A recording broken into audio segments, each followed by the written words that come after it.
বিসমিল্লাহির রহমানির রহিম। পরম করুণাময় অসীম দয়ালু আল্লাহর নামে শুরু করছি।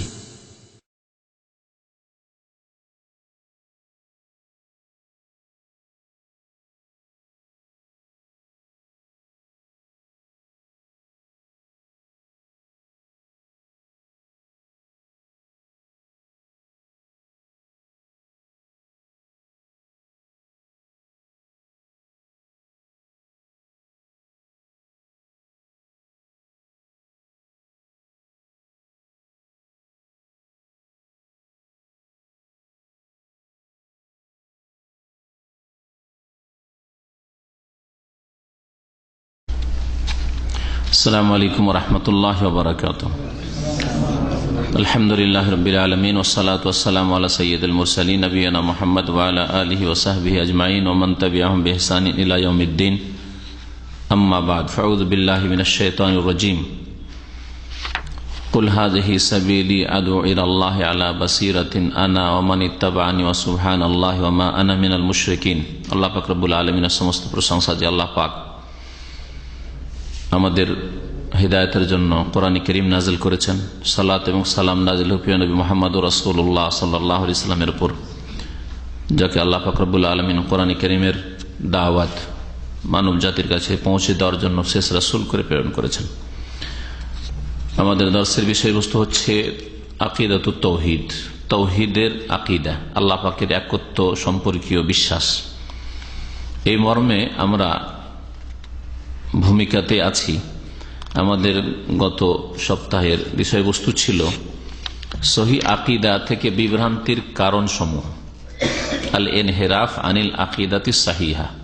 সহি আকিদা, বিশুদ্ধ বিশ্বাস থেকে মানুষ যে বিভ্রান্ত হয়েছে তার কারণ কি, এর কয়েকটি কারণ বিস্তারিত উল্লেখ করা হয়েছিল। সংক্ষেপে আজকে আবার বলছি, কারণ এর সাথে আজকের বিষয়বস্তু সম্পর্ক যে এই সহি আকিদা থেকে যে বিভ্রান্তি হয়েছে, গুমরাহি হয়েছে, এর প্রতিকার কি, এর চিকিৎসা কি, বাঁচবেন কি করে। সহি আকিদা থেকে বিভ্রান্তির প্রথম কারণ হচ্ছে সহি আকিদা সম্পর্কে অজ্ঞতা। আল্লাহ পাকের দিন যখন শেখেনি আসল উৎস থেকে, কোরআন এবং হাদিস থেকে, তখন তাদের মধ্যে অজ্ঞতা দেখা দিয়েছে। সহি আকিদা থেকে জাহেল থাকা, অজ্ঞ থাকাই হচ্ছে মূল কারণ। যদি চোখ থাকতো তাহলে ধোঁকা দিতে পারতো না বিদআতপন্থীরা। দ্বিতীয় কারণ হচ্ছে বাপদাদা, পূর্বপুরুষ, মুরব্বীদের পক্ষপাতিত্ব করা, তরফদারি করা। আর তৃতীয় কারণ হচ্ছে অন্ধ অনুকরণ করা, মানুষের কথা অন্ধভাবে মেনে নেওয়া আকিদার ক্ষেত্রে বিনা কোনো দলিলে। তাকলিদ যেটাকে বলা হয়, আর তাকলিদুল আমা, অন্ধভাবে অনুকরণ করা। কোন মানুষের কথা অন্ধভাবে অনুকরণ করা জায়েজ নয় যতক্ষণ পর্যন্ত না জানবেন যে তাদের দলিল কি ছিল। ইমাম আবু হানিফা রাহমাতুল্লাহ আলাইহি স্বয়ং বলেছেন যে হারামুন আন ইফতিয়া বিকালামি মা লাম ইয়ারিফ মিন আইনা কুলনা। হারাম আমাদের কথা দিয়ে ফতোয়া দেওয়া যতক্ষণ পর্যন্ত না জানবে যে কোথা থেকে আমরা বললাম, মানে কোন আয়াত, কোন হাদিসের ভিত্তিতে, কোন দলিলের ভিত্তিতে আমরা বললাম। যতক্ষণ মুফতি সাহেব না জানবে এটা হেদায়েত আছে, বেকায়েত আছে, ফতোয়া আলমগিরিতে আছে, এটা আবু হানিফা বলেছেন, এটা আবু ইউসুফ বলেছেন, এটা মুহাম্মদ বলেছেন রাহিমাহুল্লাহ তাআলা, বলে ফতোয়া দেওয়া হারামুন, হারাম। তো অন্ধ তাকলিদ, অন্ধ অনুকরণ করা, মানুষের কথা আকিদার ক্ষেত্রে বিশেষ করে মেনে নেওয়া সহি আকিদা থেকে গুমরাহির কারণ। 4 নম্বর কারণ হচ্ছে আল্লাহ পাকের নেক বান্দা, ওলি আউলিয়া এবং সৎকর্মশীলদের সম্পর্কে অতিরঞ্জন, বাড়াবাড়ি করা, অতি ভক্ত হওয়া। অতি ভক্তি বেদাতির লক্ষণ হয়েছে, যার ফলে সহি আকিদা থেকে বিভ্রান্ত হয়েছে। এত বড় বড় আলেম ওলামা, এত বড় তারা আল্লাহর ওলি ছিলেন, তারা কি ভুল করতে পারে? ইমাম গাজালির ভুল হইতে পারে, এই ধরনের কথাবার্তা। মৌলানা ইলিয়াসের ভুল হইতে পারে, মৌলানা মওদুদির ভুল হইতে পারে, এত বড় ইসলামিক চিন্তাবিদ ছিলেন, অমুকের ভুল হইতে পারে। এগুলি হচ্ছে গুমরাহির কারণ। শেখুল হাদিস জাকারি সাহেবের ভুল হইতে পারে, হতেই পারে না। হ্যাঁ, এই যে মানুষ সম্পর্কে, আল্লাহ পাকের নেক বান্দা, সৎকর্মশীল ভালো মানুষদের সম্পর্কে অতিরঞ্জন বাড়াবাড়ি করা, তাদের ভালোবাসায় যখন অতিরঞ্জন হয় তখন অন্ধ অনুকরণ হয়, অন্ধ তাকলিদ হয়। এভাবে তখন বড়দের দোহাই দিয়ে থাকে। 5 নম্বর কারণ হচ্ছে আল্লাহ পাকের সৃষ্টিগত আয়াত এবং কোরআনী আয়াত নিয়ে গভীর গবেষণা না করা, পড়াশোনা না করা। কোরআনী কারীমের আয়াত আর আল্লাহ পাকের সৃষ্টিগত আয়াত, যারা নাস্তিক হয়ে রয়েছে, বিদিন বিধর্মী হয়ে রয়েছে, তারা আল্লাহ পাকের নিদর্শনগুলিও দেখে না। এটা ছোট্ট জিনিস দেখলে অটোমেটিক তার ব্রেনে আসে যে এটা কোথাও তৈরি হয়েছে, কেউ নিশ্চয়ই এটা তৈরি করেছে। কেউ কোনো মূর্খ নাস্তিকও বলবে না, বোকা নাস্তিকও বলবে না যে এটা অটোমেটিকলি হয়ে গেছে, প্রাকৃতিক ভাবে মোবাইলটা হয়ে গেছে। ছোট্ট একটা মোবাইল, তো একটা ছোট্ট মোবাইল যখন তৈরি হয়েছে, কেউ নিশ্চয় তৈরি করেছে, কোনো কারখানা ছিল যেখানে এটা তৈরি হয়েছে, কোন দেশে তৈরি হয়েছে, এটা বুঝতে পারছে। তো এত বিশাল জগৎ, আসমান জমিন, পাহাড় পর্বত, নদী নালা, সাগর মহাসাগর, আর এত রকমের মানুষ, কারো চেহারার সাথে কারো চেহারার মিল নেই, কারো ভয়েসের সাথে কারো ভয়েসের মিল নেই, এমনিতে প্রাকৃতিক। সৃষ্টিগত আয়াতগুলি দেখলে নাস্তিক থাকতো না, অন্তত আল্লাহ বিশ্বাসী হতো। আর কোরআন কারীমের আয়াত নিয়ে চর্চা করলে নাস্তিকও হইতো না, মুশরিক বহুত্ববাদী হইতো না, কাফেরও হইতো না, ফাসেক পাপিষ্ট হইতো না, বরং আল্লাহ পাকের দিন মজবুত করে ধরে থাকত। 6 নম্বর কারণ হচ্ছে মুসলিমদের বাড়িতে, শিক্ষা প্রতিষ্ঠানে, মুসলিম সমাজ, একটা মানুষকে ভালো মানুষ করার জন্য 3টি ক্ষেত্র ভালো হওয়া জরুরি। বাড়ি, সমাজ, যেখানে আপনার বাচ্চা রাস্তাঘাটে বেরিয়ে যাচ্ছে, সমাজের সাথে মিশছে, আর যে স্কুল মাদ্রাসে যাচ্ছে। এই ক্ষেত্রগুলিতে সঠিক দিক নির্দেশনা হয়নি, সঠিক হেদায়েতের জিনিস পাইনি। মাদ্রাসা স্কুলে গেলে সেখানে ইসলাম শিখেনি, আর শিখলেও গুমরাহি শিখেছে, বিদাতি কথাবার্তা শিখেছে। আর বাড়ি থেকে বেরিয়ে গেলে সমাজে যুবকরা খারাপ, অধিকাংশই তাদের সাথে খারাপ হয়ে গেছে, বেদিনদের সাথে মিশে বেদিন হয়ে গেছে। আশেপাশে সবাই কবর মাজার পূজার নামে ধর্ম মনে করে, মিলাদ করার নামে ধর্ম মনে করে, তাদের সাথে মিশে গোমরা হয়েছে। বাড়িতে বাপ মা তাদের আসল দায়িত্ব পালন করেনি, যে কোরআন হাদিস ভিত্তিক দিন ইসলাম শিখাতে হবে ছেলে মেয়েদেরকে, তা করেনি, বরং তারাই বিভ্রান্ত গোমরা ছিল, যার ফলে ছেলে মেয়েরা গোমরা হয়েছে। 7 নম্বর কারণ হচ্ছে মুসলিম বিশ্বে প্রচার মাধ্যমগুলি ইসলামের খেদমতে নিয়োজিত নয়, বরং বিজাতিদের সেবায় নিয়োজিত। অধিকাংশ ক্ষেত্রে প্রচার মাধ্যম যতগুলি আছে, টিভি থেকে শুরু করে ইন্টারনেট ধরেন, ওর চাইতে ছোটগুলি যেগুলি মুসলিমদের নিজের হাতে আছে, অনেকগুলি নিজের হাতে নেই, ইন্টারনেট নিজের হাতেই নেই হয়তো। তারপরে ইন্টারনেট দিয়ে ইসলামের খেদমত সরকারি পর্যায়ে কোথায়, ব্যক্তি পর্যায়ে কিছু লোকেরা ইন্টারনেটকে ইসলামের খেদমত ব্যবহার করছে।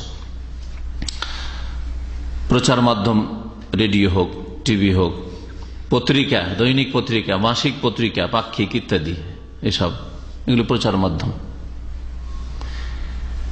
এগুলি মুসলিম বিশ্বে তাদের যে দিনী দায়িত্ব ছিল, ইসলামিক দায়িত্ব ছিল, তা পালন করেনি, ইসলামের সেবা করেনি, যার ফলে মুসলিম সমাজের লোকেরা সঠিক আকীদা থেকে বিভ্রান্ত হয়েছে।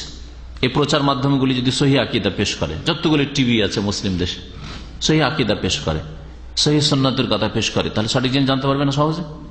রেডিওতে যদি বিদাতি কথা, নবী নূরের পয়দা, নবী হায়াতুন নবী, হ্যাঁ ওরস লাগলো, বিদাত হচ্ছে, এর প্রচারের শেষ না। এইসব না করে কোরআন হাদিসের কথা প্রচার করতো, তা আসল কথা জানতে পারতো না, সহিহ জানতে পারতো। প্রচার মাধ্যমগুলি নিজের দিনী দায়িত্ব পালন করেনি। প্রচার মাধ্যমগুলির পিছনে যেসব মুসলিমরা রয়েছে তাদেরকে জবাবদাহি করতে আল্লাহ পাক রব্বুল আলামিনের সামনে। এই 7টি কারণ উল্লেখ করেছিলাম। তাহলে সহিহ আকীদাতে যে গুমরাহি হয়েছে, এগুলো থেকে বাঁচার উপায় কি, প্রতিকার কি? প্রথম উপায় সম্পর্কে লেখক হাফেজাহুল্লাহ তাআলা বলছেন, আর রুজু ইলা কিতাবিল্লাহি আযজা ওয়া জাল্লা ওয়া ইলা সুন্নতি রাসূলিহি সাল্লাল্লাহু আলাইহি ওয়াসাল্লাম। আল্লাহ পাকের কিতাব কোরআন কারীমের দিকে প্রত্যাবর্তন করা, ফিরে আসা, এবং রাসূলুল্লাহ সাল্লাল্লাহু আলাইহি ওয়াসাল্লামের সুন্নত হাদিসের দিকে ফিরে আসা, বিনা কোনো শর্তে কোরআন কারীমের দিকে ফিরে আসতে হবে। রাসূলুল্লাহ সাল্লাল্লাহু আলাইহি ওয়াসাল্লামের হাদিসে, সেই হাদিসে দিয়ে ফিরে আসতে হবে। শর্ত লাগাইলে হবে না যে এই কোরআনের আয়াত আর হাদিসগুলো আমাদের ইমাম সাহেব, আমাদের ওলামারা কিভাবে বুঝেছেন, কি ব্যাখ্যা করেছেন। না, আপনাদের যদি আলেম সমাজ বিদাত বুঝে থাকে, অপব্যাখ্যা করে থাকে, তো সেটার নাম তার ইসলাম নেই। কোরআন কারীমের আয়াতের অপব্যাখ্যা করে যেন কোরআন কারীমের শিরক আর বিদআত শেখানো হয়েছে, এটা তো নয়। যেমন উদাহরণ দিয়ে বলি তাহলে বুঝতে পারবেন। কোরআন কারীমের অপব্যাখ্যা, আল্লাহ বলছেন ওয়াত্তাবি সাবিলা মান আনাবা ইলাইয়া, তুমি অনুসরণ করো ওই ব্যক্তিদের, মান এক বচনের ক্ষেত্রে হয়, বহু বচনের ক্ষেত্রে, ওই সব লোকদের যারা আমার অভিমুখী হয়েছে। আল্লাহ পাক বলছেন আমার দিকে যারা ধাবিত, আমার অভিমুখী, তাদেরকে অনুসরণ করো। এই আয়াত স্পষ্ট যে প্রত্যেক মুসলিম যারা দিন ইসলাম মোটামুটি পালন করে তারা আল্লাহ অভিমুখী, আল্লাহ বিমুখী নয়, ঠিক না? তাহলে মুসলিমদের, অমুসলিমদেরকে বলা হচ্ছে যে তোমরা মুসলিমদের অনুসরণ করো, ঠিক আছে? আর যত যে বেশি আল্লাহ অভিমুখী তাকে অনুসরণ করো। আর সবচেয়ে বেশি অভিমুখী রাসূলুল্লাহ সাল্লাল্লাহু আলাইহি ওয়াসাল্লাম, তারপরে সাহাবায়ে কেরাম রাদিয়াল্লাহু তাআলা আজমাইন, তাবেঈন, তাবা তাবেঈন, স্বর্ণযুগের আদর্শ মানুষরা, খায়রুল কুরুন, শ্রেষ্ঠ যুগ বলা হয়েছে নবী করিম সাল্লাল্লাহু আলাইহি ওয়াসাল্লামের হাদিসে, ওদেরকে অনুসরণ করো, এই আয়াতে বলা হয়েছে। তাহলে একজন অমুসলিমকে বলবো যে যারা ভালো মুসলিম, একজন মদখোর মুসলিম, একজন শিরক করা মুসলিম, একজন পাপিষ্ট বেনামাজি মুসলিম, চরিত্রহীন মুসলিম, তাকে অনুসরণ করিও না, সে আল্লাহ অভিমুখী না, আল্লাহ বিমুখ। সে যে ব্যক্তি নামাজি, আল্লাহ ভীরু, যে মিথ্যা কথা বলে না, চরিত্রবান, সেই রকম মুসলিমকে অনুসরণ করো। খারাপ মুসলিমকে দেখে ইসলাম থেকে দূরে চলে যাচ্ছে মুসলিমরা। ইসলাম তো ভালোই লাগে, কিন্তু মুসলিমদের চরিত্র ভালো লাগে না, যাই আমি ইসলাম গ্রহণ করলাম না। ডাক্তার আম্বেদকর বলে বড় একজন পণ্ডিত ছিলেন ভারতে। দলিত, বুঝেন তো, দলিত যারা নিচু শ্রেণীর হিন্দু, দলিত শূদ্র যারা নিচু শ্রেণীর হিন্দু, তাদের বড় নেতা ছিলেন এবং ভারতের সংবিধান তৈরি করার ক্ষেত্রে মুখ্য ব্যক্তি তিনি ছিলেন। তিনি ইসলাম পড়াশোনা করতে করতে একেবারে অত্যন্ত নিকটবর্তী হয়েছিলেন, ইসলাম কবুল করে নেবেন এই অবস্থা। আল্লাহ পাক তৌফিক দিলেন না, হঠাৎ করে মুসলিমদের দিকে দেখতে শুরু করলো। আরে মুসলিম চোর, মুসলিম মদ খায়, মুসলিম অনেকে চরিত্রহীন, মুসলিম ডাকাতি করে, মুসলিম লুটতারাজ করে। মুসলিমদেরকে দেখার পরে বলে যে না না, তাহলে ইসলাম ঠিক না। হ্যাঁ, মুসলিমরা তাহলে এরকম কেন? তো মুসলিমদেরকে দিয়ে ইসলাম যাচাই করলে তার হবে না। যারা জন্মসূত্রে শুধু মুসলিম কিন্তু ইসলামের বিধিবিধান পালন করে, তারা আদর্শ মুসলিম নয়। তাহলে এইরকম পাপিষ্ট মুসলিমরা অনেক অমুসলিমদের ইসলামে বাধা হয়ে দাঁড়িয়েছে। কাল কিয়ামতে এরও জবাব দিতে হয় পাপিষ্ট মুসলিমদেরকে, চরিত্রহীন মুসলিমদেরকে।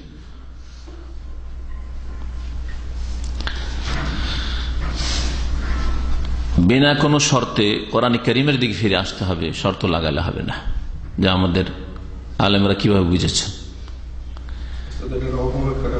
হ্যাঁ, কোনটা? হ্যাঁ, অপব্যাখ্যাটা বলা হয়নি। ওয়াত্তাবি সাবিলা মান আনাবা ইলাইয়া, অপব্যাখ্যা, পীর ধরার অকাট্য দলিল, এরকম বই আছে বাংলাদেশে, বাংলা ভাষায়, আর লিখেছে, তার কয়েকটা আয়াত পেশ করেছে, তার মধ্যে এটা আয়াত। হ্যাঁ, যে বা যারা আল্লাহ অভিমুখী তাদের অনুসরণ করো। আর বলছে বাবারা পীর আল্লাহ অভিমুখী, সুতরাং পীর ধরা। এটা কোরআন আয়াতের ব্যাখ্যা।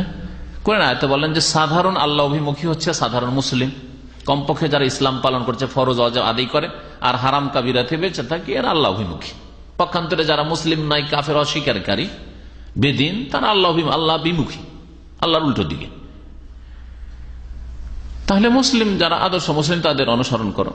আর না হলে বলবেন যে সবচেয়ে বেশি যে আল্লাহ অভিমুখী রাসূলুল্লাহ সাল্লাল্লাহু আলাইহি ওয়াসাল্লাম, সাহাবায়ে কেরাম, আম্বিয়া রাসূলগণ, তার পূর্বে তাদের অনুসরণ করো।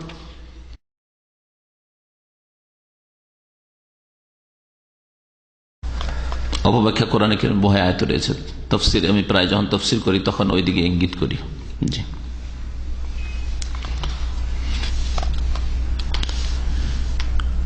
তো রাসূলুল্লাহ সাল্লাল্লাহু আলাইহি ওয়াসাল্লামের সুন্নাত মানার ক্ষেত্রে না, এই হাদিসটা কিয়াসের খেলাফ বলে উড়িয়ে দিয়েছে। এরকম বহু উদাহরণ আছে মজহাবে। না, এটা জায়েজ নয়। এমন কোন মজহাব ইসলামী মজহাবই হইতে পারে না যে মজহাবে হাদিসকে উড়িয়ে দিবে যুক্তির খেলা বলে।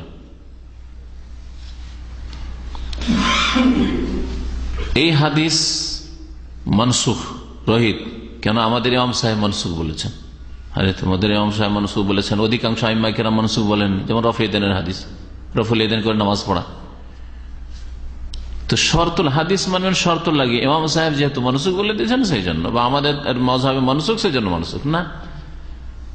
অধিকাংশ আইম্মা কেরাম যারা কোরআন সুন্নাহ অনুসারী তারা মানুষ রহিত বলেননি, বরং তোমাদের মধ্যে থেকে বহু আইম্মা কেরাম রহিত বলেননি। এই জন্য বলছি যে কোরআন এবং হাদিস মানতে হবে বিনা কোনো শর্ত লাগিয়ে নয়। আকিদার ক্ষেত্রে কোরআন সুন্নাহকে, বিশেষ করে আকিদার আলোচনা চলছে এই জন্য বলছি, না হলে মাসলা মাসাইলের ক্ষেত্রেও যথাসাধ্য চেষ্টা করতে হবে কোরআন সুন্নাহকে মানার বিনা কোনো শর্তে। লিতালাক্কিল ইতিকাদি সহিহ মিনহুমা, সহিহ ইতিকাদ গ্রহণ করার উদ্দেশ্যে এই কোরআন সুন্নাহ থেকে সহিহ আকীদা নেবেন কোরআন সুন্নাহ থেকে। কোরআনে কারিমে আছে কিনা যে আল্লাহ পাকের হাত আছে? এক হাতের কথা আছে, দুই হাতের কথা আছে।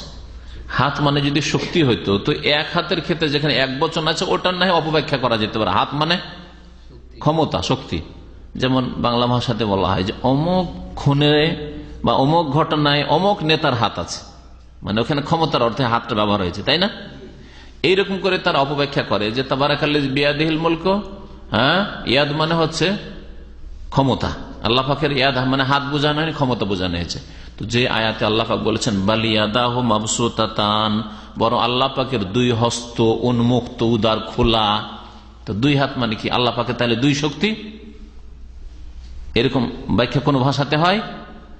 তাহলে হাত মানে যদি শক্তি হয়, যেমন মাতুরিদি আর আশআরি মতবাদ, মানে হানাফি ভাইরাও, শাফিঈরাও, মালিকিরাও, শুধু হানাবেলা আর মুহাদ্দিসিনে কেরাম আহলে হাদিসরা ছাড়া, আহলে হাদিসরা ছাড়া আর হাম্বেলিরা ছাড়া, হানাফি, শাফি, মালিকি সকলে আকীদার ক্ষেত্রে হাত মানে কুদরতি হাত, কুদরত হাত নয়।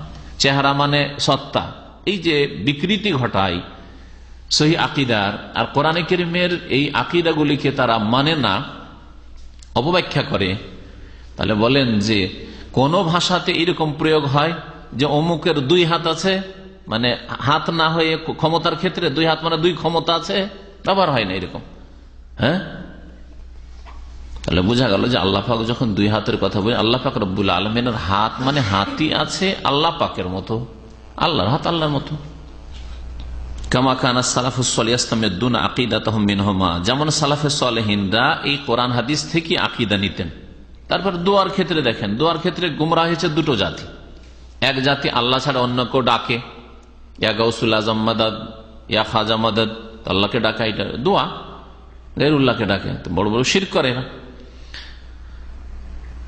মাজারে যায় গিয়ে ওই মাজারওয়ালাকে, ওই পীরকে মনে করে যে আমাকে দিতে পারবে, সুতরাং তার কাছে চাই, তো গায়রুল্লাহর কাছে দোয়া করে, বড় শিরক করে। আর এক দল সরাসরি আল্লাহ ছাড়া অন্যকে না ডাকলেও ভায়া ধরে আল্লাহর কাছে চাই, আল্লাহর কাছে চাই, কিন্তু মাধ্যম ধরে আল্লাহ অমুক পীরের ওসিলায়, আল্লাহ নবীর ওসিলায়, অমুক আল্লাহর ওলির ওসিলায় তুমি আমার মনের আশা পূরণ করো। তো কোরআন এবং হাদিসকে যদি বিনা শর্তে মানত তো কোরআনে কারীমে বহু দোয়া আছে। একটি দোয়াতে আছে এই ওসিলার কথা, একটি দোয়াতে আছে আল্লাহ ছাড়া অন্যের কাছে চাওয়ার কথা নেই। তো কোরআন এবং হাদিসকে মানল কোথায়? এই জন্য আকীদার গুমরাহি থেকে বাঁচার জন্য আবশ্যক হচ্ছে কোরআনে কারীমের দিকে ফিরে আসা, রাসূলুল্লাহ সাল্লাল্লাহু আলাইহি ওয়াসাল্লামের হাদিসের দিকে ফিরে আসা। আর সালাফে সালেহিনদের আদর্শ হচ্ছে এটি।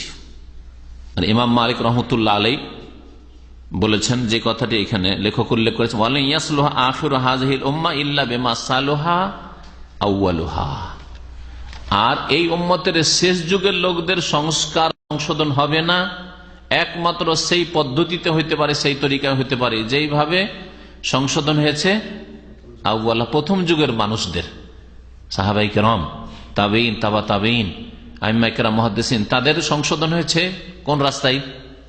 কোরআন হাদিসকে মানার রাস্তায়। কোরআন এবং হাদিসকে তারা বিনা কোনো শর্তে, তখনকার যুগে মযহাবী তাকলিদ ছিল, মযহাবী ছিল না। 4th শতাব্দী পর্যন্ত মযহাবী ছিল না। 4th শতাব্দী 5ম শতাব্দী পর্যন্ত সুফিবাদের এই তরিকতগুলি ছিল না। হ্যাঁ, কাদেরি, চিশতি, সাহারওয়ার্দী, নকশবন্দি, এই যে প্রথম 4টা তরিকা, তারপরে এক একটা তরিকা থেকে বহু তরিকা বেরিয়েছে, তাদের এসব ছিলই না। তাহলে আগের যুগের লোকদের যেই তরিকায় সংশোধন হয়েছে সেই তরিকা ছাড়া আর কোন পদ্ধতিতে কোনো সংশোধন নেই, এই কথা ইমাম মালিক রহমতুল্লাহ আলাইহি বলেছেন। তাদের যুগে যখন বিনা মযহাবে এক উম্মত হয়ে সংশোধন হয়েছে, বিনা তরিকতে মারিফতে, এই বিদাতি যে মারিফাত সুফিবাদের এগুলিতে সংশোধন হয়েছে, তাহলে সেটাই হচ্ছে সংশোধনের একমাত্র তরিকা। মাল ইত্তিলা আলা আকাইদিল ফিরাকিল মুনহারিফা, লেখক তার সাথে সাথে বলছেন যে তার সাথে সাথে বেদাতি দলগুলি যেগুলি রয়েছে সেগুলির বিভ্রান্তিকর আকীদাগুলিও জানতে হবে। কি জন্য জানবেন? বাঁচার জন্য। কি জন্য জানবেন? সেগুলি খণ্ডন করার জন্য। প্রথম জানবেন বাঁচার জন্য, কমপক্ষে গোমরাহ আকীদা থেকে বাঁচতে হবে, সুতরাং সেগুলি জানতে হবে। মিলাদ করা যে বিদাত, এটা না জানলে কেমন করে বাঁচবেন? হ্যাঁ, শবে বরাত হালুয়া রুটি বিদাত, এটা না জানলে কেমন করে বাঁচবেন? হালুয়া রুটি হচ্ছে গরিব মিসকিনকে খাওয়াচ্ছে, নিজেরাও খাচ্ছে, পাড়া প্রতিবেশী খাওয়াচ্ছে, কাজটা তো ভালো লাগছে। যদি কিছুই নলেজ সম্পর্কে না থাকে, এটা জায়েজ না সুন্নত না বিদাত, তাহলে হঠাৎ করে হয়তো ওখানে গিয়ে বাড়ি বেঁধেছেন, তার আগে আপনার গ্রামে এটা ছিল না, কাজটা তো ভালো লেগে যাবে না। এইরকমই মাজারে ওরস লাগছে, যদি না জানা থাকে যে এটা শিরকের রাস্তা না এটা ইসলাম, যদি জানা না থাকে, কবর পাকা করা জায়েজ না যায়, যদি জানা না থাকে, তাহলে হতে পারে যে আপনি ভালোবাসেন, বাপকে ভালোবাসেন, আপনি ওস্তাদকে ভালোবাসেন, ওস্তাদের কবরটা কাঁচা কেন রাখবো, পাকা করে দিই। কিন্তু যখন জানা থাকবে যে না, কবর পাকা করা হারাম, কবরকে আধা হাতের বেশি উঁচা করা হারাম, হ্যাঁ, কবরের কাছে ধর্ণা দেওয়া হারাম, এইভাবে গদ্দিনশীন হয়ে বসে থাকা, কবরকে ব্যবসা বানানো, কবরের চাদর চড়ানো হারাম, এগুলি শিরকের রাস্তা, তাহলে করবেন না। কবরের ফুল চড়ানো হারাম, যখন জানা থাকবে তখন আপনি এগুলোতে বেঁচে থাকবেন। আর তারপরে এই বাতিল আকীদাগুলির, বাতিল কাজগুলির খণ্ডন করতে পারবেন। মারিফাতে শুবাহিহিম লিররাদ্দি আলাইহা, আর তাদের সংশয়গুলি জানতে হবে। বিদআতপন্থীদের যে সংশয়গুলি রয়েছে, যুক্তি, কি কারণে এই বেদাতটা করে থাকে?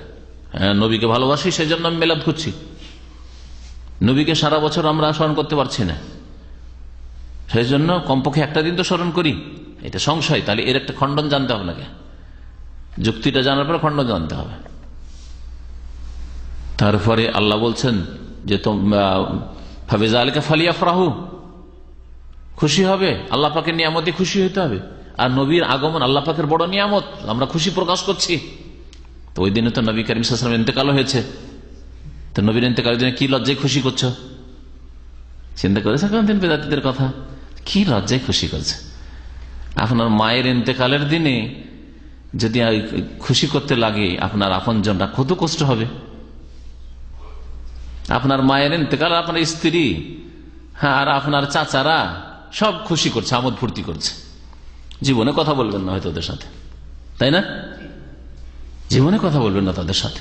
আমার মা এই দিনে ইন্তেকাল হয়েছে আর এই দিনে ওরা খুশি করছে। আর রাসূলুল্লাহ সাল্লাল্লাহু আলাইহি ওয়াসাল্লামের ইন্তেকাল 12 রবিউল আউয়াল, এটা নিঃসন্দেহ, এতে কোনো ইখতিলাফ নেই।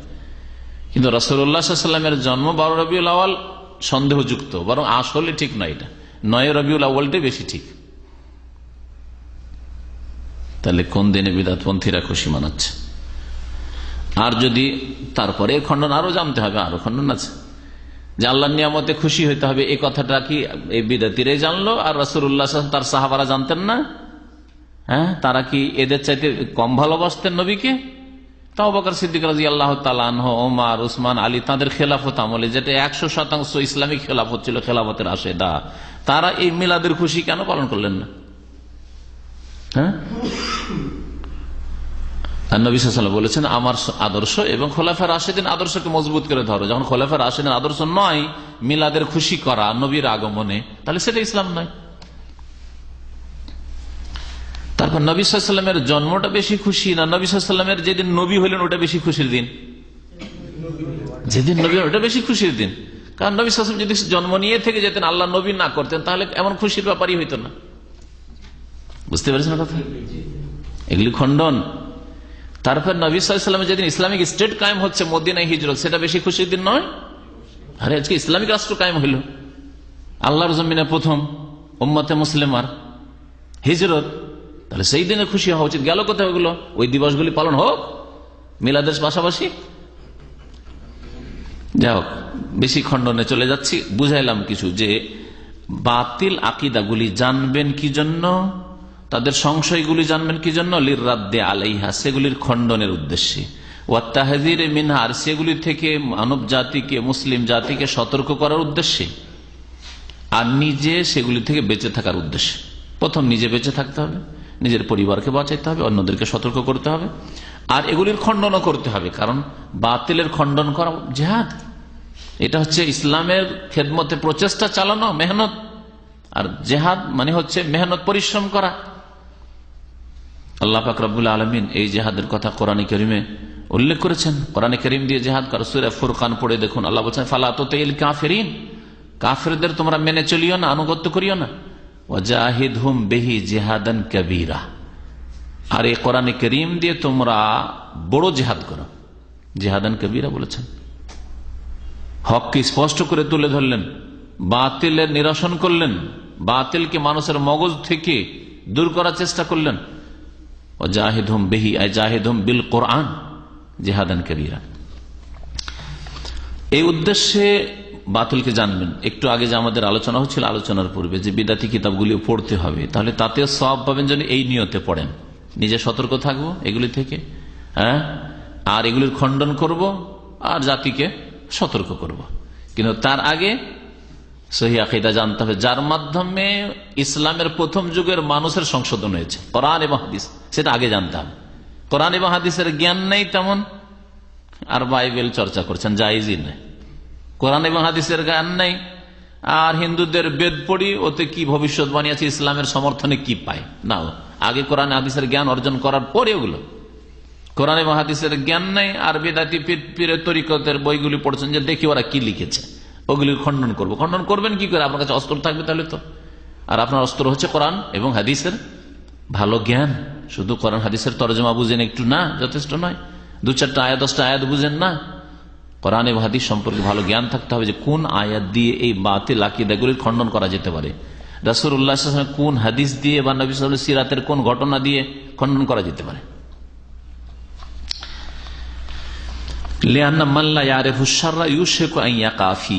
কারণ যেই ব্যক্তি অনিষ্টকে, খারাপকে জানলো না, সেই ব্যক্তি সম্পর্কে আশঙ্কা আছে যে ওতে পড়ে যেতে পারে।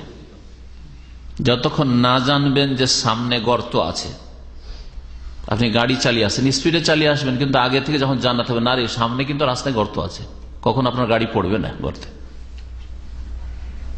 জানতে হবে। অনিষ্ট সম্পর্কে, মন্দ সম্পর্কে জানতে হবে। দ্বিতীয় প্রতিকার, বাতিল গোমরাহ আকীদাগুলির প্রতিকার কি? মুসলিম সমাজ থেকে কি করে সরাবেন? মুসলিমদের মগজে যে গোমরাহ আকীদাগুলি ঢুকে গেছে, সেগুলিকে সরাবেন কি করে? দ্বিতীয় উপায় হচ্ছে আল ইনায়াত বিতাদরিসিল আকীদাতিস সাহিহা, সহিহ আকীদার শিক্ষা প্রদানের ক্ষেত্রে গুরুত্ব আরোপ করা। সহিহ আকীদার শিক্ষা দিতে হবে, তাহলে সহিহ আকীদার মাদ্রাসা খুলতে হবে। সহিহ আকীদা শেখানোর জন্য ইসলামিক সেন্টার, ইসলামিক প্রতিষ্ঠান খুলতে হবে বড়দের শেখানোর জন্য। যারা মাদ্রাসায় যাবে না তাদের জন্য ওইরকম ইসলামিক সেন্টার খুলেন, ইসলামিক প্রতিষ্ঠান, যেখানে সে বুড়োরাও শিখবে সহিহ আকীদা। মাদ্রাসা শুধু ছাত্রদের পড়াবে, নাবালকরা পড়লে এই বুড়োগুলো তো বিদাতি আকীদাতে থেকে গেল। আর বুড়োগুলো বিদাতি আকীদাতে যদি থেকে যায়, বড়রা যাদের পড়ার বয়স নেই, তাহলে ছেলেদেরকে ওই সহিহ আকীদার মাদ্রাসায় পাঠাবেও না। না রে, ওই সব মাদ্রাসায় যাবি না, ওই সব মাদ্রাসায় ছেলে দিলে খারাপ হয়ে যাবে ছেলে, আমার আকীদা আলাদা, তাই না? তাহলে বড়দেরকে, যারা এখন মাদ্রাসার বয়স থেকে পার হয়ে চলে এসছে বয়সের ক্ষেত্রে, তাদেরকে সহিহ আকীদার দিকে নিয়ে আসার জন্য ইসলামের কিছু ইসলামিক প্রতিষ্ঠান খুলতে হবে। ইসলামিক সেন্টার বলতে পারেন, ইসলামিক কেন্দ্র বলতে পারেন, যেখানে লাইব্রেরি থাকবে, যেখানে শোনার ব্যবস্থা থাকবে, কিছু সঠিক বক্তব্য শুনবে, যেখানে পড়ার ব্যবস্থা থাকবে, যেখানে সাপ্তাহিক আলোচনার ব্যবস্থা থাকবে, দর্শের ব্যবস্থা থাকবে, শিক্ষার ব্যবস্থা থাকবে, কিছু কোর্সের ব্যবস্থা থাকবে, এগুলি করতে হবে। আর তার সাথে সাথে কচি কাচাদের জন্য সেই আকীদার মাদ্রাসা খুলেন। আর একটা কাজ করতে হবে যেটা আরো বেশি ফলপ্রসূ হবে, যেটা আমাদের হাতে আসলে, সেটা হচ্ছে গোটা দেশের স্কুল, কলেজের, ইউনিভার্সিটিতে সহিহ আকীদার সাবজেক্ট ঢুকাইতে হবে। এটা হওয়া উচিত।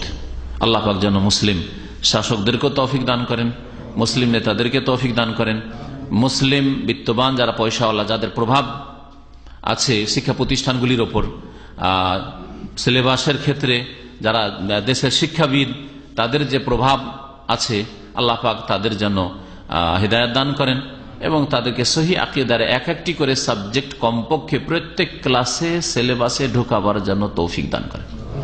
এর মাধ্যমে দ্রুত পরিবর্তন আসে।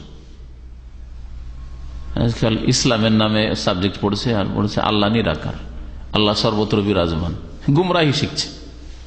এক তো ইসলামের শিক্ষাই তেমন নাই, আর যেটুকু আছে তাতে ভেজালে ভরা। সহিহ আকীদা হচ্ছে আকীদাতুস সালাফিস সালেহ, সালাফে সালেহিনদের আকীদা। তাহলে প্রত্যেকটা আকীদাকে সাহাবায়ে কেরাম, তাবেঈন, তাবা তাবেঈনদের আকীদা, যে সহিহ আকীদা সেই যুগের ছিল, যে যুগে গুমরাহি ছিল না, সেই যুগের আকীদা দিয়ে যাচাই করতে হবে। ওই যুগের আকীদা ভিত্তিক যে কিতাবগুলি লেখা হয়েছে সেই কিতাবগুলি পড়াইতে হবে। আকীদার নামে আমরা আমাদের ছাত্র জীবনে মাদ্রাসায় আশারি আকীদা পড়িয়েছে, মাতুরিদা আকীদা, আকীদা নাসাফিয়া বলতো কাকে, মানে ওই আকীদা হচ্ছে মাতুরিদি অথবা আশারি আকীদা। আর ওইসব আকীদাতে আল্লাহ পাকের গুণাবলী সব অস্বীকার করা হয়েছে, বিকৃত। মুতাজিলা খারিজিদের চাইতে ভালো, কিন্তু আহলে সুন্নাত ওয়াল জামাতের আকীদা থেকে দূরে। আল্লাহ পাকের মাত্র 7টি গুণ তারা মানে, আশারি মতবাদ মাতুরিদের মধ্যে, বাকি আর গুণ মানে না। আল্লাহ পাকের অবতরণ মানে না। আল্লাহ পাক যে শেষ রাত্রে তৃতীয়, যে রাতকে 3 ভাগ করে শেষ তৃতীয় অংশ রাতের, সেই মুসলিমের হাদিস, হ্যাঁ, ইয়ানজুলু রাব্বুনা তাবারাক ওয়া তাআলা বলছেন না, ইয়ানজুলু রাব্বুনা মানে রাহমাতু রাব্বিনা, তাবিল আল্লাহ পাকের রহমত নাযিল। আল্লাহ কেন নেমে আসবেন? আল্লাহ নেমে আসবেন, এটা কেমন কথা হইল না, মানবেই না।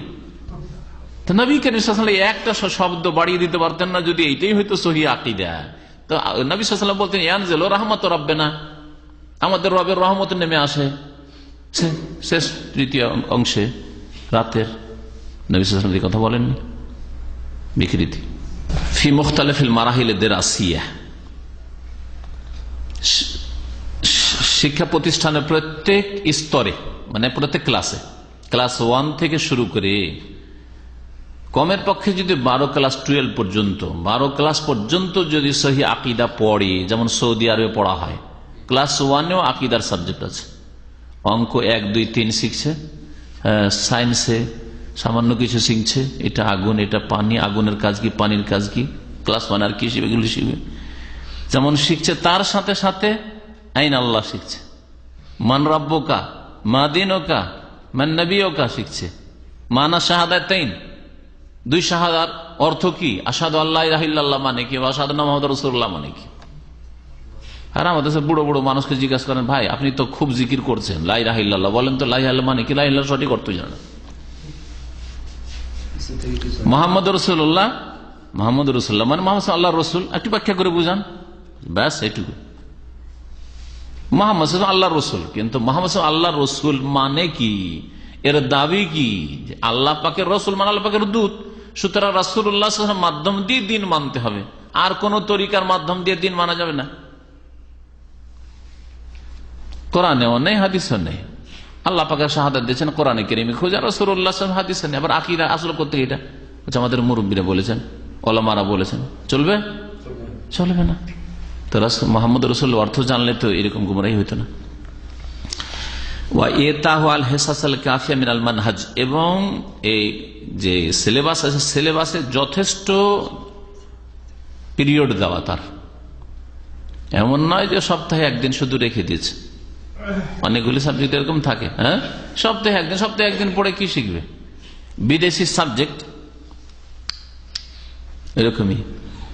ভারতের স্কুলগুলোতে আগের যুগে আমরা যখন নাবালক ছিলাম তখন ফার্সি পড়াইতো, কারণ আগের যে মোগল আমলে যে ফার্সি রাষ্ট্রীয় ভাষা ছিল ওই একটা রোগ থেকে গেছিল। আলহামদুলিল্লাহ ফার্সিটা উঠলো মৃত ভাষা পড়িয়ে লাভটাই কি মুসলমানদেরকে। আরবি ঢুকাইলো, তো আরবি কেমন জানেন? সুবহানাল্লাহ, মুসলিম ছেলের আরবি পড়ে, হিন্দু ছেলে সংস্কৃত পড়ে, কিছুই বুঝে না, শুধু পাশ করে, লিখতেও পারে না, পড়তেও পারে না আরবি। তাহলে কি শিখবে ইসলাম? এই জন্য লেখক বলছেন আল হেসাসুল কাফিয়া, যথেষ্ট ঘন্টা হইতে হবে তার, এমন না যে সপ্তাহে একটা ঘন্টা গুরুত্ব দিয়ে পড়লো না।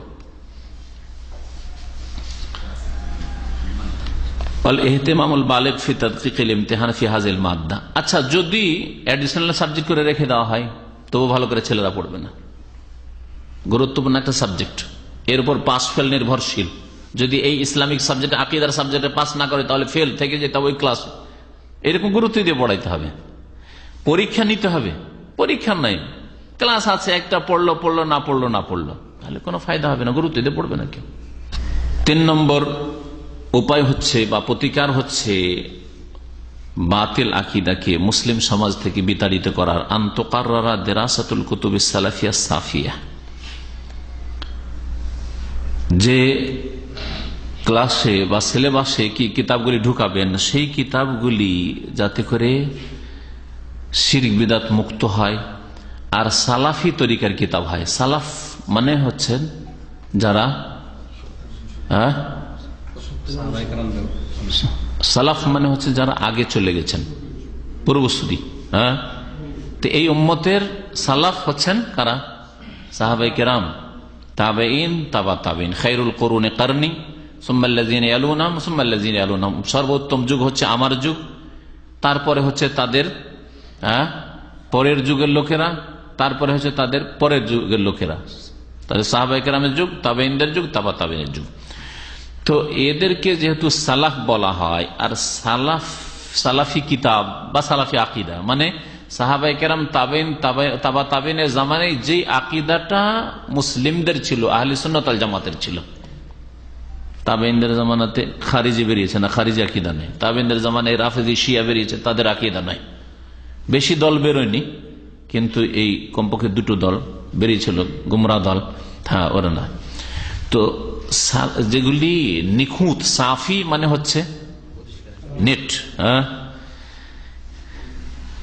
পরিষ্কার পরিচ্ছন্ন সালাফি কিতাবগুলিকে সিলেবাসে ঢোকানো,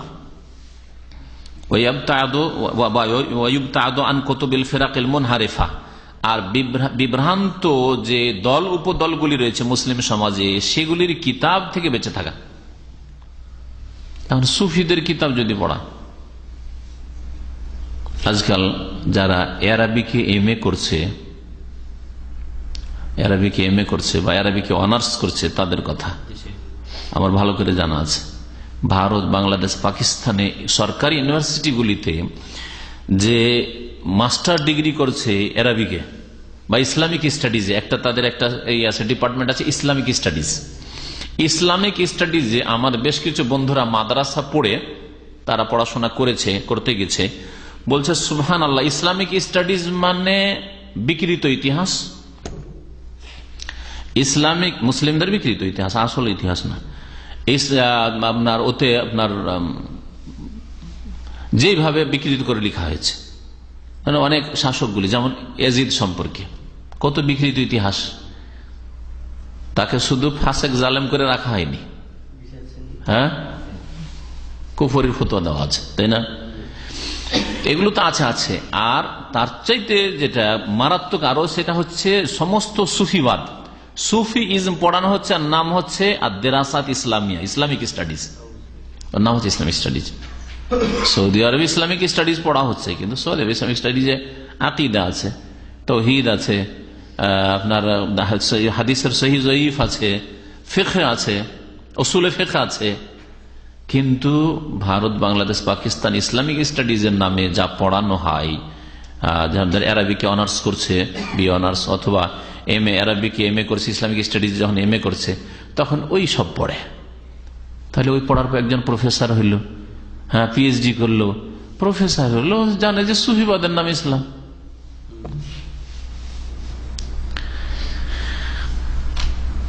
তাহলে কি করে আর জাতির সংশোধন করবে?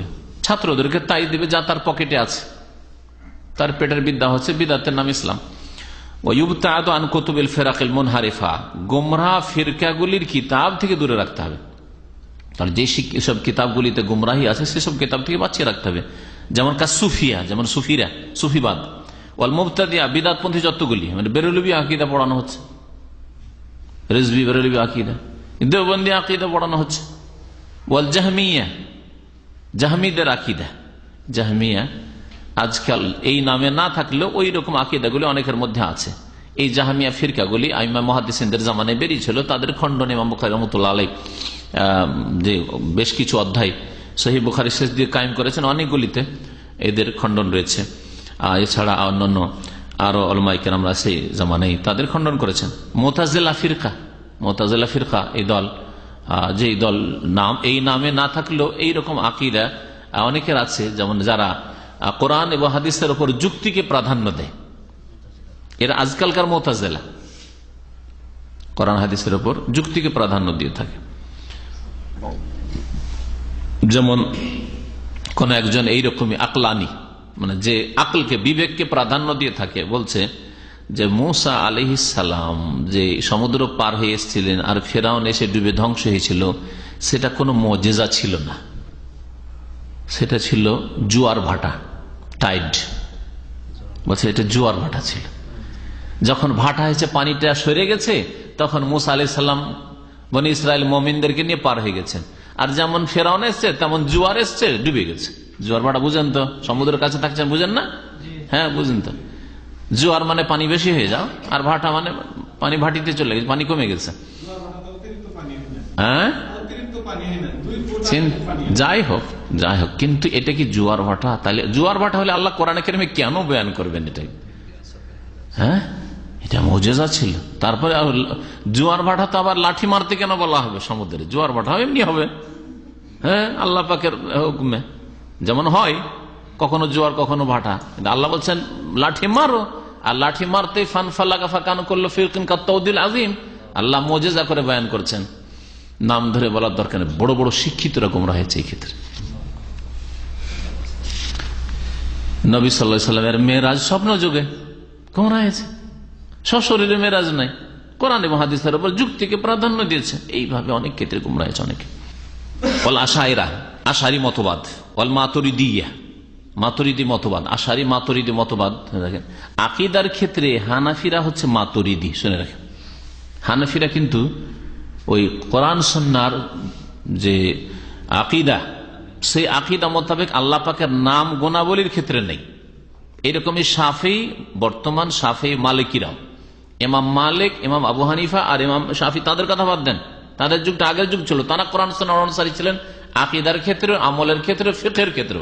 কিন্তু পরবর্তীতে এই যে মযহাবগুলি প্রতিষ্ঠিত হয়েছে, ধীরে ধীরে গড়ে উঠেছে, মযহাবের অনুসারীরা হানাফিরা হচ্ছে মাতুরিদি মতবাদে বিশ্বাসী, আর শাফি মালিকিরা হচ্ছে আশআরি মতবাদে বিশ্বাসী। আর এই দুই মতবাদে সামান্য কিছু পার্থক্য আছে, কিন্তু দুটোর সারমর্ম হচ্ছে যে এরা আল্লাহ পাকের কিছু গুণ মানে, আর অধিকাংশ গুণগুলি এরা মানে না, কর্মগত গুণগুলি মানে না।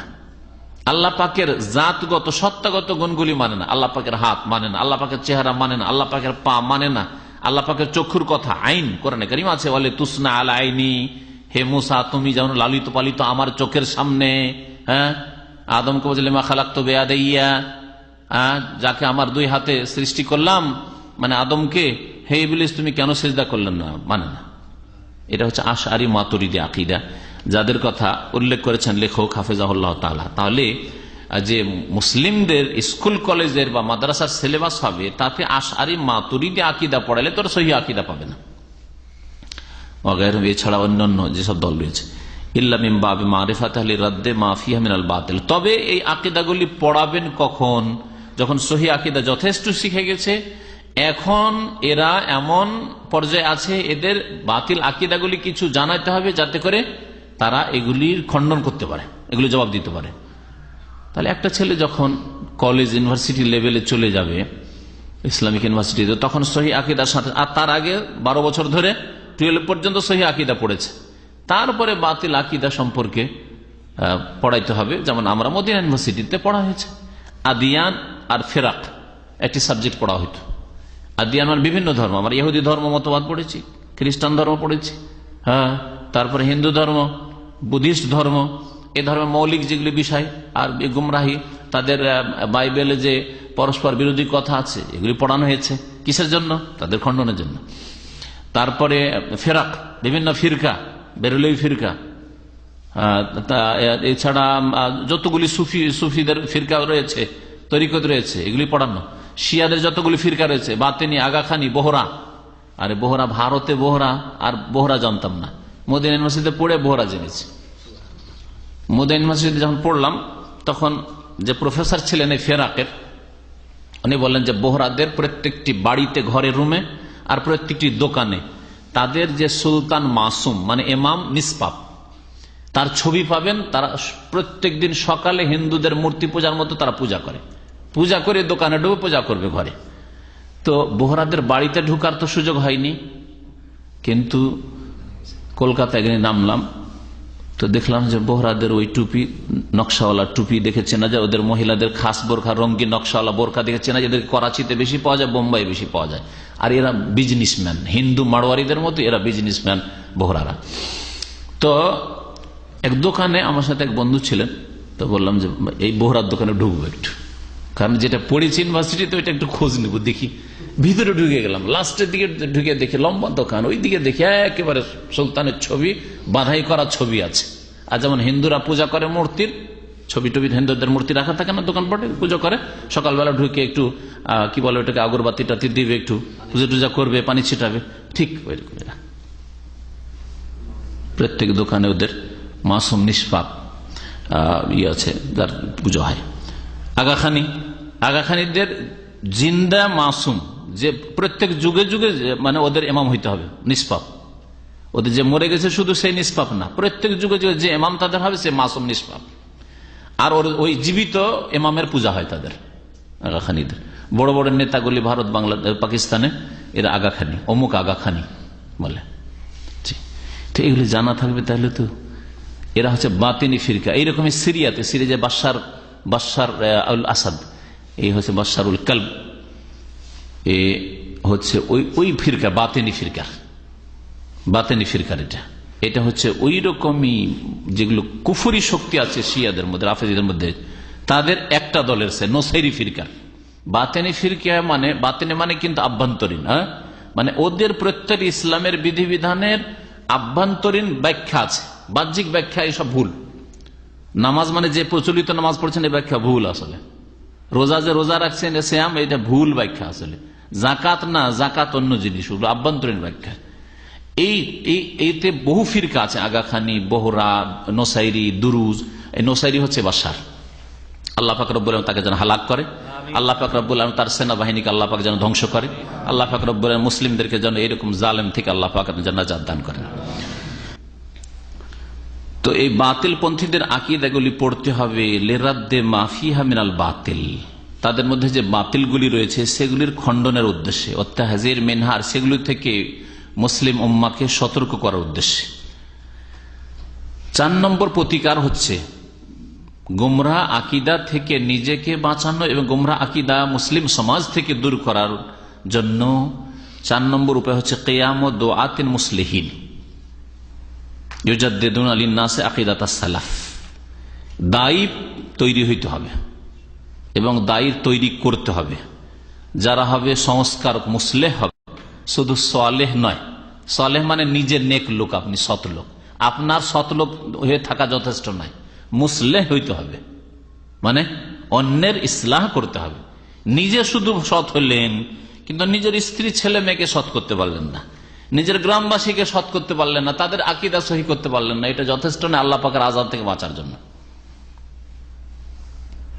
মুসলেহ হইতে হবে, মুসলেহীন, সালেহীন আর মুসলেহীন। সালেহীন মানে কি বললাম, নিজে সৎ হওয়া, সৎকর্মশীল হওয়া, আর মুসলেহীন মানে সংস্কারক হওয়া, অন্যের সংশোধন করবেন, ইসলাহ করবেন।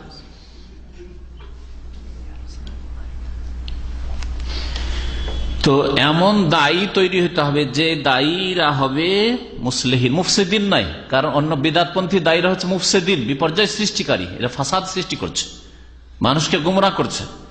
সহি আকিদার শিক্ষার মাধ্যমে, প্রচার প্রসারের মাধ্যমে, আর সঠিক কোরআন সুন্নাহ ভিত্তিক দ্বীন ইসলামের দিকে আহ্বানের মাধ্যমে মুসলিহ সংস্কারক দায়ী হইতে হবে। আল্লাহ পাক রব্বুল আলামিন তাদের গুণ সম্পর্কে কোরআনে কারীম একটি আয়াতে, সূরা আনআমের আয়াত, সূরা আরাফের আয়াত, আল্লাহ পাক ইরশাদ করছেন, ওয়াল্লাযীনা ইউমাসসিকুনা বিল কিতাব ওয়া আকামুস সালাতা ইন্না লা নুযিউ আজরাল মুসলিহিন। ওয়াল্লাযীনা ইউমাসসিকুনা বিল কিতাব, যারা আল কিতাব কোরআনে কারীমকে মজবুত করে ধারণ করে, ছাড়বো না, কোরআনে কারীমকে ধরবো। আর কোরআনে কারীমের ব্যাখ্যা তাফসীর হচ্ছে রাসূলুল্লাহ সাল্লাল্লাহু আলাইহি ওয়াসাল্লামের সেই হাদিস, কোরআন হাদিসকে মজবুত করে ধরে থাকে। আল কিতাব মানে ওহীকে ধরে থাকে। ওয়াল্লাযীনা ইউমাসসিকুনা বিল কিতাব, আর কোরআন এবং হাদিসকে মজবুত করে ধরে আছে, সুতরাং নামাজে ঘাটতি হতে পারে না। ওয়া আকামুস সালাত, নামাজ কায়েম করে। তাহলে কিছু দেশি আহলে হাদিসদের মতো হইলে হবে না, যে দাবি তো কোরআন হাদিস আমরা মেনে চলি, আর নামাজ মাঝে মধ্যেই পড়ে।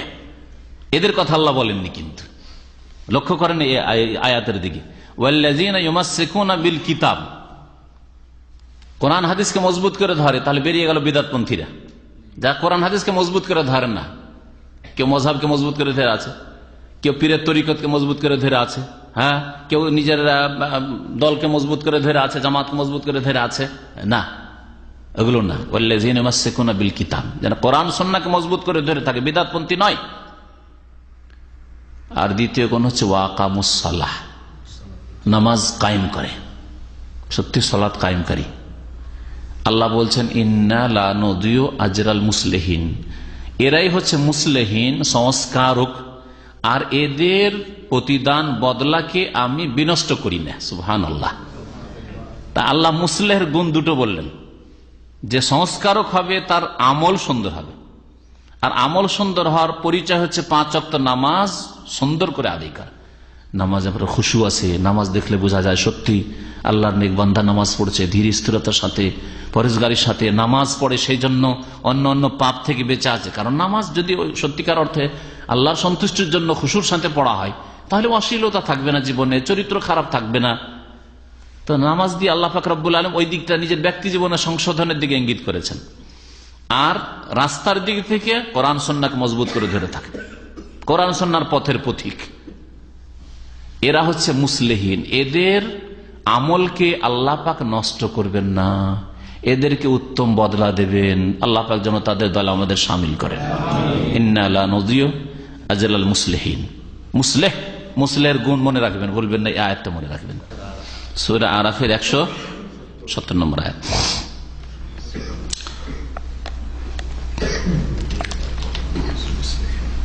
তাহলে দায়ী হইতে হবে, মুসলিহ হইতে হবে।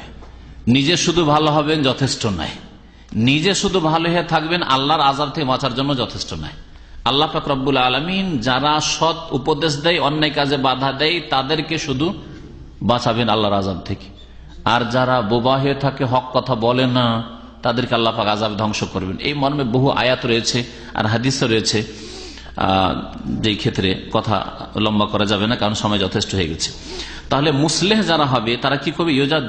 ইউজাদ্দিদুনা লিন্নাসি আকিদাতাস সালাফ, সালাফে সালেহিনের আকিদার তারা তাজদীদ করবে, মানে নবায়ন করবে। তাজদীদ করবে মানে সংস্কার করবে, মুজাদ্দিদ, এজন্য সংস্কারককে মুজাদ্দিদ বলা হয়, রিফর্মার। ওয়ায়ারুদ্দুনা দালালাতিল মুনহারিফিন আনহা, এবং গুমরাহদের যে গুমরাহি রয়েছে, যা বিভ্রান্ত হয়েছে সহি আকিদা, তাদের যে বিভ্রান্তি রয়েছে সেগুলির খণ্ডন করবে। তাহলে যারা মুসলিহ দায়ী, তাদের লক্ষণ হচ্ছে যে সালাফে সালেহিনের আকিদার সংস্কার করা, আকিদাকে স্পষ্ট করে তুলে ধরা, যে এটাই ছিল সাহাবায়ে কেরামের আকিদা, এটাই ছিল তাবেঈনদের আকিদা, এটাই ছিল তাবা তাবেঈনের আকিদা, আহলে সুন্নাত ওয়াল জামাতের আকিদা, এটাই ছিল ইমাম আবু হানিফা, শাফি, মালিক, আহমদ, আইম্মায়ে মুহাদ্দিসিন, বুখারী, মুসলিম, আবু দাউদ ইত্যাদি রাহিমাহুমুল্লাহ তাআলা আজমাইন, তাদের আকিদা এটা তুলে ধরা। আর তার সাথে সাথে যে গুমরাহরা বেরিয়েছে যুগে যুগে, তাদের খণ্ডন করা এবং তাদের থেকে সাবধান করা। তাহলে দায়ীদের কাজে এটা জরুরি যে বাতিলকে চিহ্নিত করবে, গুমরাহিকে শনাক্ত করবে, যাতে করে মানুষ চিনতে পারে। না হলে, না বললে কি করে জানবেন যেগুলো গুমরাহি ছিল? ভালো ভালো লেবাস পরে আসবে, ভালো সকল সুরাত নিয়ে আসবে, আর ইসলামের নামে তাকওয়া পরহেজগারির নামে আসবে, তখন তো ধোঁকা খেয়ে যাবে সাধারণ মানুষ। এই জন্য সেসব বাতিল ফিরকাগুলি সম্পর্কে সতর্ক করতে হবে। আল্লাহ পাক রব্বুল আলামিন যেন আমাদেরকে কোরআন এবং হাদিসের দাওয়াত দেওয়ার তৌফিক দান করেন। আর আল্লাহ পাক রব্বুল আলামিন সালেহীন মুসলিহীন বলে আল্লাহ পাক যেন আমাদের কবুল করেন। আল্লাহ পাক আমাদের আমলে যেন বরকত দান করেন, আমাদের দাওয়াতে যেন বরকত দান করেন। আল্লাহ আমাদের ভুল ভ্রান্তি ত্রুটি যেন মাফ করেন। আমাদের যেসব অবহেলা রয়েছে আল্লাহ পাক যেন সেগুলোকে কাটিয়ে ওঠার তৌফিক দান করেন। আল্লাহ পাক রব্বুল আলামিন আমাদের দুনিয়া এবং আখিরাতে আল্লাহ পাক যেন আমাদেরকে সুখী করেন। আল্লাহ পাক আমাদের সকলকে যেন জান্নাতুল ফিরদৌস দান করেন, জান্নাতের পথে রাখেন। রিজিকে আল্লাহ পাক বরকত দান করেন। আল্লাহ পাক রব্বুল আলামিন হালাল পয়সায় বরকত দেন এবং সেই পয়সা জান মাল দ্বীনের দাওয়াতের কাজে ব্যয় করার জন্য তৌফিক দান করেন। সুবহান রাব্বিকা রাব্বিল ইজ্জাতি আম্মা ইয়াসিফুন ওয়া সালামুন আলাল মুরসালিন ওয়ালহামদুলিল্লাহি রাব্বিল আলামিন।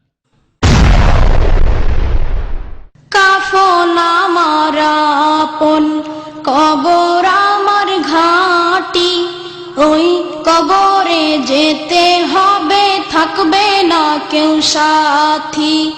ওই কবরে যেতে হবে, থাকবে না কেউ সাথী। কাফন আমার আপন, কবর আমার ঘাঁটি, ওই কবরে যেতে হবে, থাকবে না কেউ সাথী। ওই কবরে যেতে হবে, থাকবে না কেউ সাথী। থাকতে হবে নিরালায় একা